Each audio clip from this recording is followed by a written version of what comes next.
बिस्मिल्लाहिर्रहमानिर्रहीम, अस्सलाम वालेकुम। मैं हूं हारून अब्बासी। नाज़रीन कराम, नवाज़ शरीफ साहब जो हैं वो एक तरफ तो नाराज़ हो चुके हैं और वो इस वक्त पछता रहे हैं कि उनके साथ ये क्या हो गया है, और दूसरी तरफ इमरान खान साहब जो हैं वो साम्राज्य के सामने डट कर खड़े हो चुके हैं। और इमरान खान साहब अपनी पूरी क़ुव्वत के साथ इस वक्त अपने जो लोग हैं, जिन लोगों से उनकी मुलाकात हुई है, इमरान खान ने वाज़ेह अहकामात जारी कर दिए हैं और इमरान खान को जेल में ये बता दिया गया है कि इमरान खान, इस सिस्टम को आप हरा चुके हैं। ये सिस्टम आपके सामने घुटने टेकने पर मजबूर हो चुका है। मैं आपके सामने ये 2-3 अहम इम्पॉर्टेंट ख़बरें हैं और उस हवाले से कुछ अहम डेवलपमेंट्स हैं वो सामने रखूँगा। सबसे पहले मैं आपको ये बता दूँ कि इमरान खान साहब के सामने जो है वो इस निज़ाम ने घुटने टेक दिए हैं और चूँकि अब इमरान खान साहब के 102 लोग जो हैं वो उम्मीदवार जो हैं वो जीत चुके हैं और दूसरी तरफ पूरे मुल्क की अदालतों की तरफ से 60 से 70 जो सीटें हैं वो धांधली ज़्यादा, जो गलीज़ तरीन धांधली करके मुखालफों को दी गई है इमरान खान के। तो बाशमूल 3 इस्लामाबाद की जो सीटें हैं उस पर भी अदालत ने जो है वो हुक्म दिया इलेक्शन कमीशन को, और इलेक्शन कमीशन ने फ़ैसला जो है सुनाने से रोक दिया है। और अगर कहीं सीटों पर उन्होंने सुनाया भी है तो वो कलअदम करार दिया जाएगा। और इस्लामाबाद की ख़ास तौर पर 3 सीटें जो हैं वो इलेक्शन कमीशन ने पहले फ़ैसला रोका था, फिर इलेक्शन कमीशन ने नून लीग के 2 उम्मीदवार और 1 आज़ाद उम्मीदवार, जिसको नून लीग ने हमायत किया था और उन्होंने अपना बंदा नहीं खड़ा किया था, अपनी सीट जो है एडजस्टमेंट की थी, उनको भी इस इलेक्शन कमीशन ने बहाल किया, उनको जीत दी। लेकिन इस्लामाबाद हाई कोर्ट के जज बाकर नजफ़ी साहब जो हैं उन्होंने इस चीज़ को जो है वो अब कलअदम करार दे देंगे और उन्होंने इलेक्शन कमीशन को रोका भी था और उन्होंने कहा है कि फॉर्म 45 के मुताबिक इलेक्शन कमीशन नताइज देने का पाबंद है। अगर तो इलेक्शन कमीशन अपनी मर्जी से और रद्दो-बदल करके और किसी के प्रेशर में आके फैसला देता है, किसी सीट को जिताता है या किसी सीट को हरवाता है,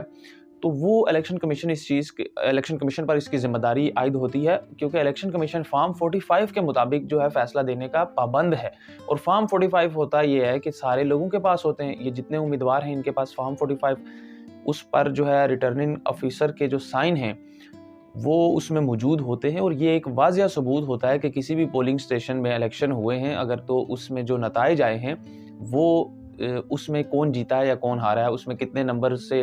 मुखालफिन की वोटें थी या दूसरे उम्मीदवार की जीतने वाले की वोटें थी, ये सारा वहाँ से कलेक्ट होते होते अगर एक ज़िले में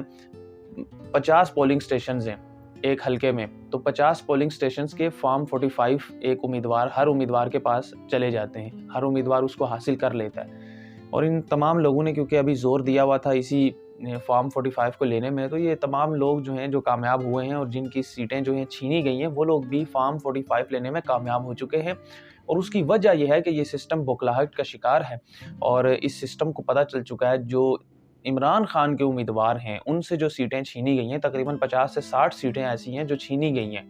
वो दोबारा अदालतों के ज़रिए उनको मिल जाएंगी। और इमरान खान एक तगड़ी हुकूमत बनाने के लिए इस वक्त पुरुम्मीद है। और दूसरी तरफ इलेक्शन कमीशन के नताइज का सिलसिला इतना स्लो है कि ये खिचड़ी इतनी हल्की आंच में पक रही है कि आज 5वां 6ठा दिन हो चुका है इलेक्शन को हुए,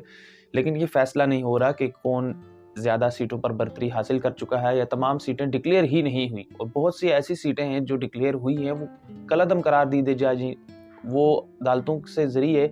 उड़ा कर रख दी जाएंगी उनके फैसले और उनकी जीत। तो ये अभी इस वक्त 1 हफ़्ता और लग सकता है। और पाकिस्तान जो सियासी बहरान से गुज़र रहा है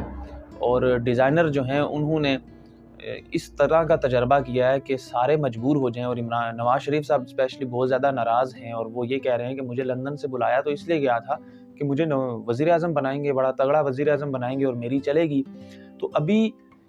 नतीजा यही हुआ है कि एक तरफ इमरान खान खड़ा है जो 102 या 3 सीटों के साथ खड़ा है, अभी कुछ सीटों का फैसला आना बाकी भी है, और अगर ये किसी जमात में जाते हैं तो इनको 30 सीटें वैसे मिल जाएंगी रिजर्व्स, यानी 130 के नंबर पर एक वो शख्स है जो खड़ा हुआ है, उसके उम्मीदवार खड़े। और दूसरी तरफ ये PDM 2.0 यानी एक इन्होंने बना दी थी, तो अब ये दूसरी PDM जो है वो दोबारा बनने जा रही है। अगर तो नवाज़ शरीफ और पीपल्स पार्टी मिलकर हुकूमत बनाते हैं तो ये PDM दूसरी बन जाएगी और मुल्क का जो कबाड़ा होगा, उस हवाले से बहुत तशवीशनाक खबरें सामने आ रही हैं कि अगर यही वापस दोबारा हुकूमत में आए तो इन्होंने मुल्क के साथ क्या करना है। और इस वक्त पहले जो 2 सालों में मुल्क के साथ हुआ है, तो अवाम की चीखें निकल आएंगी और मुल्क इससे इंतशार की तरफ जाएगा। अपना बहुत सारा ख्याल रखिएगा, मुझे इजाज़त दीजिएगा। अल्लाह हाफ़िज़।